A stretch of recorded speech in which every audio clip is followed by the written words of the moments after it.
बिस्मिल्लाहिर्रहमानिर्रहीम। अस्सलाम वालेकुम students, welcome to my channel ready to math study. Students, पिछली क्लास में हमने chapter number 2 matrices and determinants exercise 2.6 का क्वेश्चन नंबर 5 और उसका पार्ट 1 सॉल्व किया था। आज की क्लास में हम इसका पार्ट 2 सॉल्व करेंगे। क्वेश्चन आपके पास, solve the non homogeneous system of linear equations using Gauss Jordan method. Gauss Jordan method को यूज करते हुए आपने लीनियर इक्वेशंस को सॉल्व करना है। तो स्टार्ट करते हैं क्वेश्चन। तो ये हमारे पास इक्वेशन है। सबसे पहले हम इसको मैट्रिक्स फॉर्म में कन्वर्ट कर देते हैं। तो इसके लिए हम लिख लेते हैं changing the system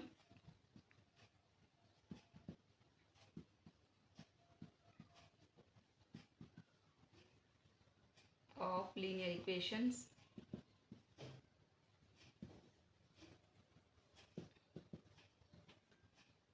in the matrix form। तो इसको मैट्रिक्स फॉर्म में कन्वर्ट कर देते हैं। तो देखें, जब हम इसको मैट्रिक्स फॉर्म में कन्वर्ट करेंगे तो वो हमारे पास बनेगी ax इक्वल टू b। तो a मैट्रिक्स बना देते हैं। a मैट्रिक्स बनेगा हमारे पास कोफिशिएंट, यहाँ x का कोफिशिएंट 2, x का कोफिशिएंट 1, अगेन x का कोफिशिएंट 1। अगेन देखें, y का कोफिशिएंट 2, -2 और 1, z का कोफिशिएंट -1, 1 और यहाँ देखें हमारे पास z नहीं है तो यहाँ z का कोफिशिएंट बन जाएगा 0। और x बनेगा हमारे पास वेरिएबल का मैट्रिक्स और वेरिएबल है हमारे पास x y z और इक्वल, और b होगा हमारे पास कांस्टेंट। कांस्टेंट से हमारे पास 4 2 और 0। a b और x वाले मैट्रिक्स को अलग कर देते हैं वेयर। तो a जो है हमारे पास बन गया ये मैट्रिक्स, जो है हमारे पास 2 1 1 2 -2 1 और -1 1 और 0। और x मैट्रिक्स है हमारे पास ये, जो है हमारे पास x y z और b मैट्रिक्स है हमारे पास 4 2 0। तो अब यहाँ तक करने के बाद हम इसके बाद एक नया मैट्रिक्स बनाते हैं जो हमारे पास ऑगमेंटेड मैट्रिक्स होगा और फिर हम उसको जो है वो सॉल्व करेंगे। तो इसके लिए हम यहाँ लिख लेते हैं हेयर ऑगमेंटेड मैट्रिक्स।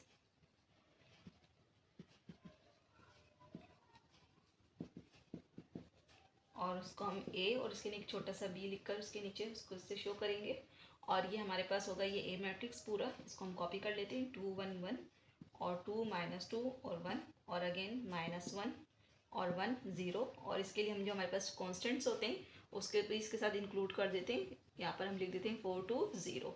तो अब यहाँ तक करने के बाद देखें, जो हमारे पास ऑगमेंटेड मैट्रिक्स आ गया, अब हम इसको रिड्यूस इक्विवेलेंट फॉर्म में कन्वर्ट करेंगे ताकि हम गॉस-जॉर्डन मेथड की मदद से जो है वो इक्वेशंस को सॉल्व कर सकें। तो अब हम इसको रिड्यूस इक्विवेलेंट फॉर्म में कन्वर्ट करते हैं। ऑपरेशन अप्लाई करने के लिए देखें, रिड्यूस इक्विवेलेंट फॉर्म में कन्वर्ट करने के लिए हमारे पास फर्स्ट रो और उसका फर्स्ट नंबर 1 होना चाहिए, लेकिन हमारे पास R3 जो है उसकी फर्स्ट वैल्यू हमारे पास 1 है, तो हम यहाँ रो को एक्सचेंज कर लेते हैं। तो यहाँ हम इसके लिए ऑपरेशन लिख लेते हैं कि बाय R1 3। इसका मतलब ये कि R1 को R3 की जगह पर और R3 को हम R1 की जगह पर एक्सचेंज कर रहे हैं। तो यहाँ हम R3 लिख लेते हैं 1 1 0 0। ये हमारे पास जो R3 थी उसको हमने R1 बना दिया। R2 को सेम एज कॉपी कर देते हैं, उसके ऊपर अभी हमने कोई वर्किंग नहीं की। और R1 को हमने R3 की जगह पर कॉपी कर दिया। अब देखें, यहाँ तक करने के बाद ये बन गया 1। अब हम इसको 0 बनाते हैं। इसको 0 बनाने के लिए R2 के ऊपर ऑपरेशन हम अप्लाई करेंगे। तो हम R1 को सेम एज कॉपी कर देते हैं। तो यहाँ हम लिख लेते हैं कि हम R2 में से माइनस करेंगे R1 को ताकि हम 0 बना सकें। तो देखें, हम R3 को भी सेम एज कॉपी कर देते हैं। अभी हम इसके ऊपर कोई वर्किंग नहीं करेंगे। तो देखें, 1 में से 1 माइनस करेंगे तो 0। अब अगेन देखें, -2 में से R1 की वैल्यू माइनस होगी 1, तो ये माइनस माइनस प्लस, तो ये बन जाएगा -3। तो हम यहाँ लिख देते हैं ये बन गया हमारे पास -3। अब अगेन देखें, R2 की वैल्यू 1 में से हमें माइनस करना है। R1 का नंबर तो वो 0 है, तो 1 में से 0 माइनस होगा तो 1 बचेगा, तो यहाँ लिख देते हैं 1। अगेन देखिए, हमारे पास R2 की वैल्यू 2 है, इसमें से माइनस करना है R1 का नंबर और वो 0 है, तो 2 में से 1 माइनस होगा तो 2 बचेगा, तो हम यहाँ लिख देते हैं 2। अब देखें, ये बन गया 1 0। अब हम इसको 0 बनाते हैं। इसको 0 बनाने के लिए हम R3 के ऊपर ऑपरेशन अप्लाई करेंगे। तो इसके लिए देखिए, हम R1 और R2 को सेम एज कॉपी कर लेते हैं। तो सबसे पहले R1 को कॉपी करते हैं। इस पर अभी हमने कोई वर्किंग नहीं करनी है। R2 को भी कॉपी कर देते हैं, 0 -3 1 और 2। और इसके लिए हम ऑपरेशन लिखते हैं कि हम R3 में से माइनस करेंगे 2 टाइम R1। तो स्टार्ट करते हैं। तो देखें, 2 में से माइनस करेंगे 2 टाइम R1 की वैल्यू 1 है, तो 2 - 2 1 2, तो ये बन जाएगा 0। अगेन देखिए, हमारे पास R3 की वैल्यू 2 है, उसमें से हमें माइनस करना है 2 टाइम R1 की वैल्यू और वो हमारे पास 1 है, तो ये भी बन जाएगा 2 - 2 1 2 और ये भी बन जाएगा 0।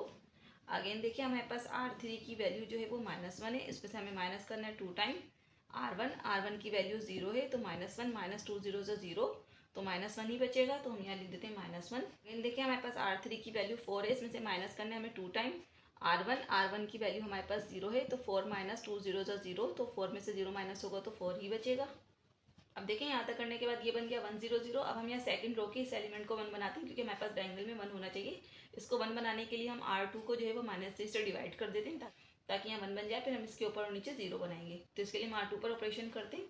R1 को सेम एस कॉपी कर देते हैं, 1 1 0 0, और R3 को भी सेम एस कॉपी कर देते हैं। तो हम यहाँ लिख देते हैं कि हम R2 को डिवाइड करवाएंगे, तो हम यहाँ लिख देते हैं डिवाइडेड बाय -3। तो देखें जब हम 0 को -3 से डिवाइड करेंगे वो तो 0 ही रहेगा, और -3 को जब -3 से डिवाइड करेंगे कैंसिल होकर ये बन जाएगा 1। तो यहाँ लिख देते हैं 1। और जब 1 को हम डिवाइड करेंगे -3 से तो ये बन जाएगा -1/3। 2 को हम जब डिवाइड करेंगे -3 से तो ये बन जाएगा -2/3। अब अगेन देखें यहाँ तक करने के बाद ये बन चुका 1, और ये बना हुआ, ये पहले से 0 बना हुआ है, तो इस पर ऑपरेशन करने की जरूरत नहीं है। अब इसके ऊपर हम यहाँ पर इसको 0 बनाते हैं, तो हम R1 पर ऑपरेशन अप्लाई करते हैं। तो यहाँ पर हम R3 और R2 को कॉपी कर लेते हैं same as.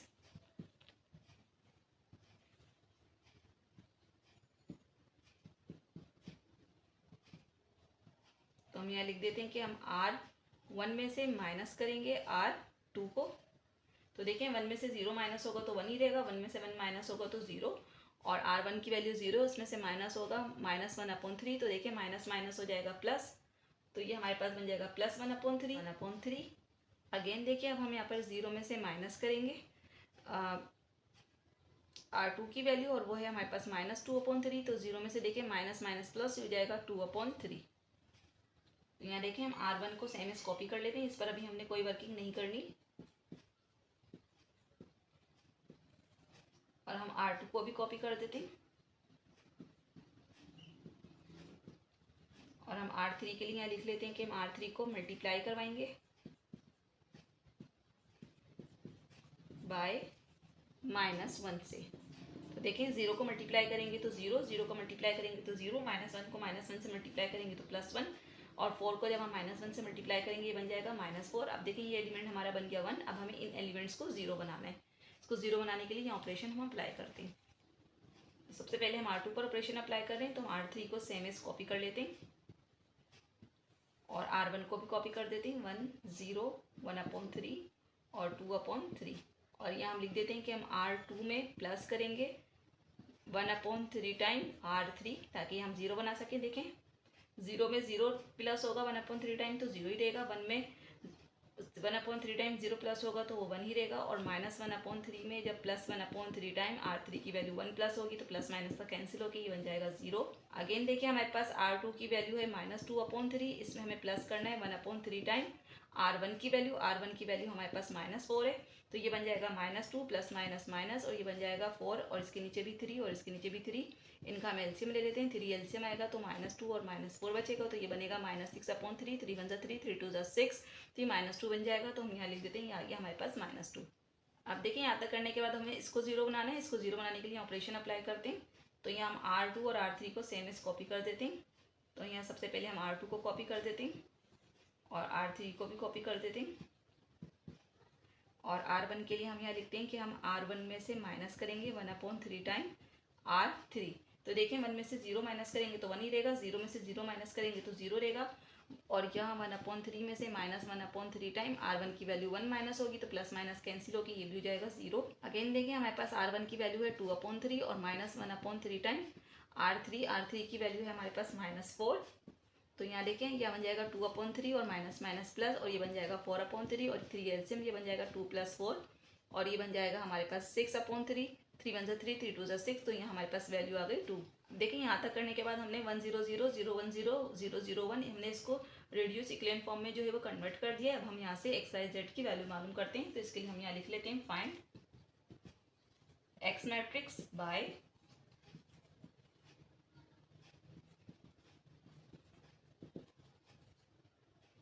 by detaching the last column back to its original